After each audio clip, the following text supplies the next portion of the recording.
Hey everybody, welcome to a brand new day of notes. Today we're going to start a new chapter, but we're still going to be dealing with these quadratic functions. What we did in the last unit, I guess, in the threes, 3 point whatever, is we dealt with quadratic equations, but we dealt with them algebraically. Okay, we manipulated the symbols so that we could solve for things. What happens when we graph these things? That's what we're going to find out. 4.1 properties of a quadratic function.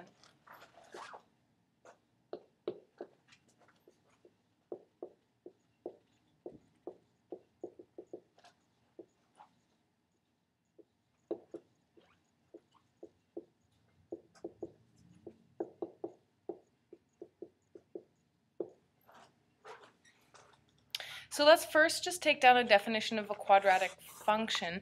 This is different than an equation because a function you graph. Okay? An equation looks very similar, but when we're talking about a function, we're specifically talking, more about the graph of it, even though the equation has a very important piece to play in that. So definition. A quadratic function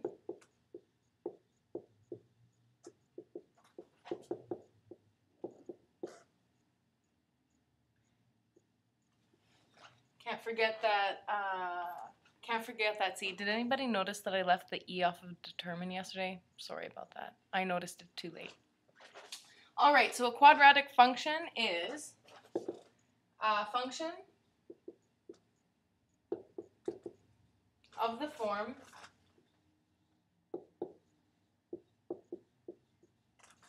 y equals ax squared plus bx plus c. And we know that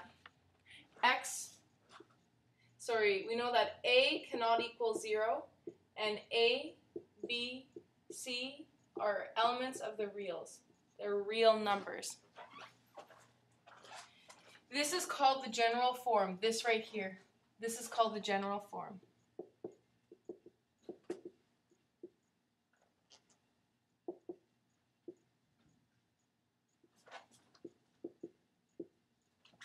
Now, I want to be clear that if I say something like, express this quadratic function in the general form, that means you have to know what that definition is. I'm not going to be able to help you with something like that. So know that the general form is y equals ax squared plus bx plus c. You noticing that we're introducing a new variable here? We're saying y equals. That's what makes it a function. Okay, versus an equation, this would just be a number. Now, all graphs of quadratic functions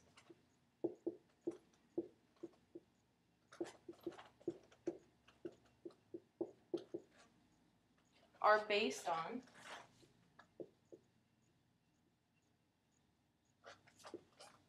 y equals x squared. And these shapes are called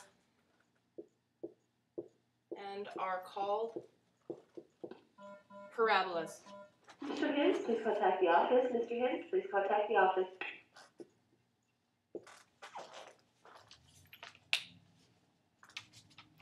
What I want us to do now is to go in and make a table of values and actually graph this function, graph this parabola.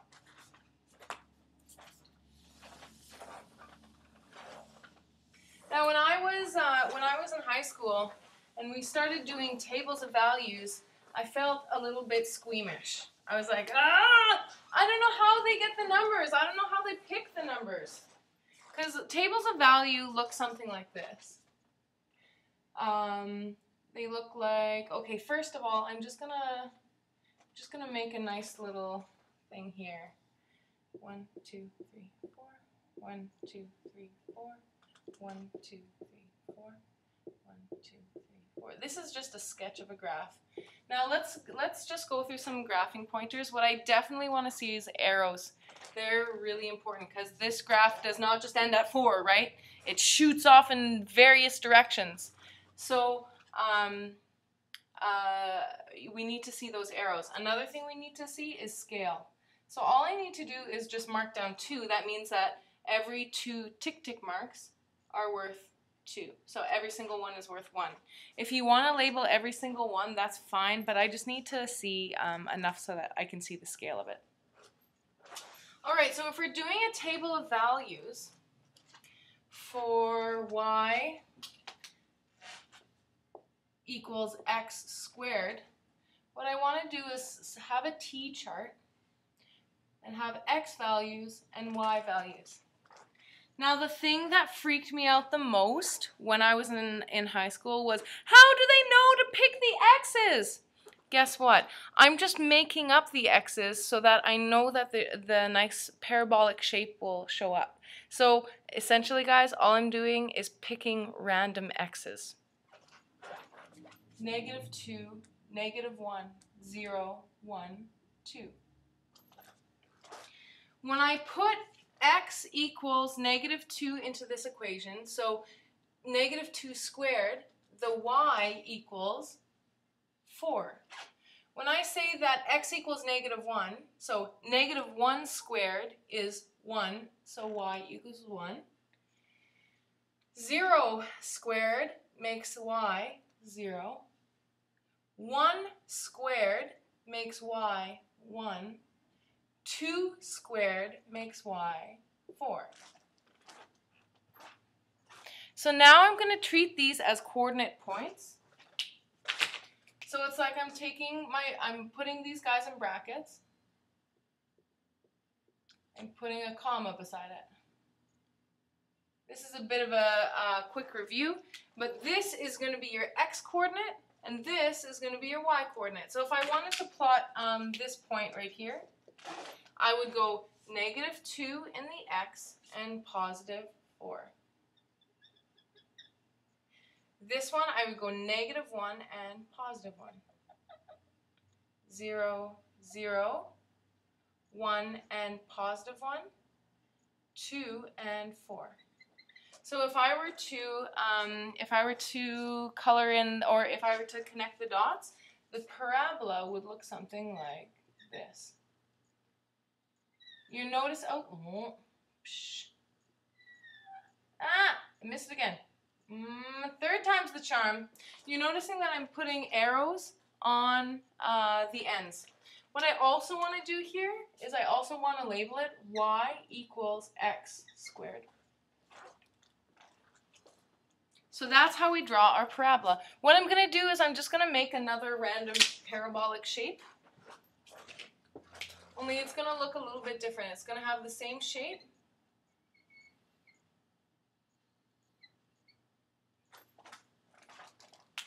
But it's going to open down. So let's talk about the different elements of a parabola. All parabolas have a vertex. What I'm going to do is I'm going to identify the vertex or the vertices on both of these parabolas with a red dot. We're going to take down the definition and let's see if you can figure that out too. They're the highest or lowest point. So on this one, the lowest point is this 0, 0. So right here is the vertex. On this one, the highest point is right here. So this is the vertex.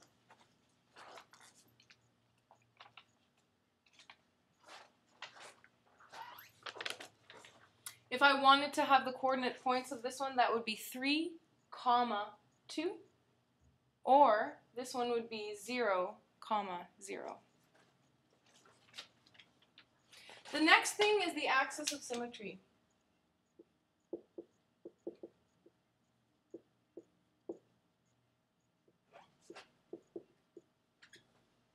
Okay, what I'm going to do is I'm going to denote this. Okay, I'm going to show it by having a vertical green dotted line. But first, let's take down the definition. It intersects parabola at the vertex.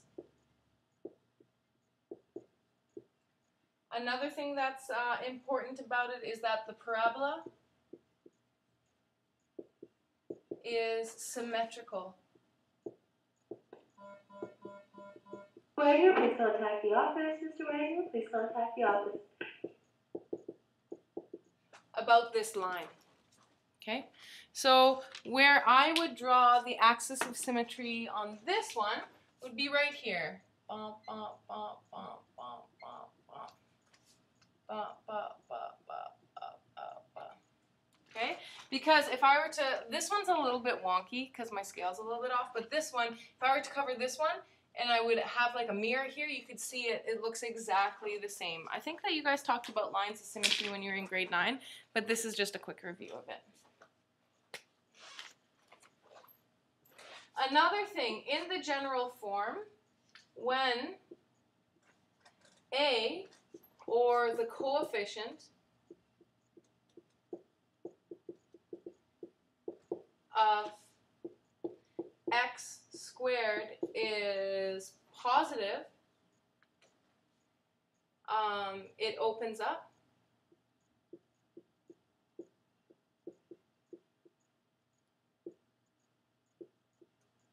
If it is negative, parabola opens down.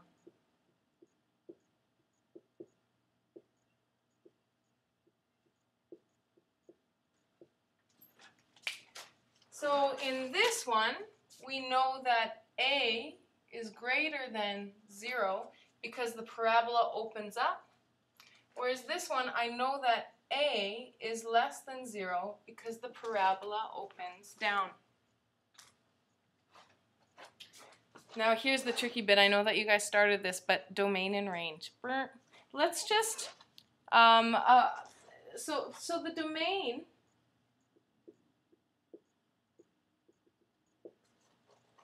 is all possible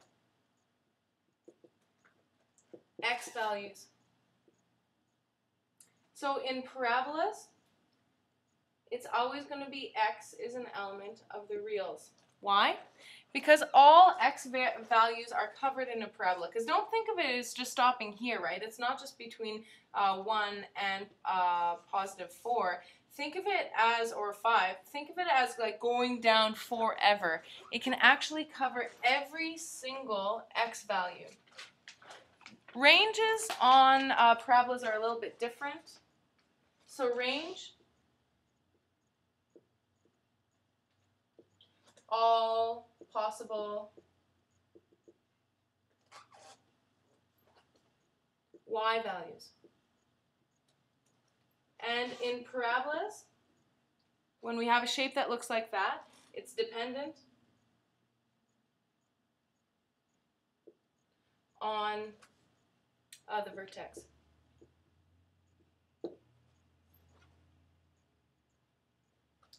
And direction of open.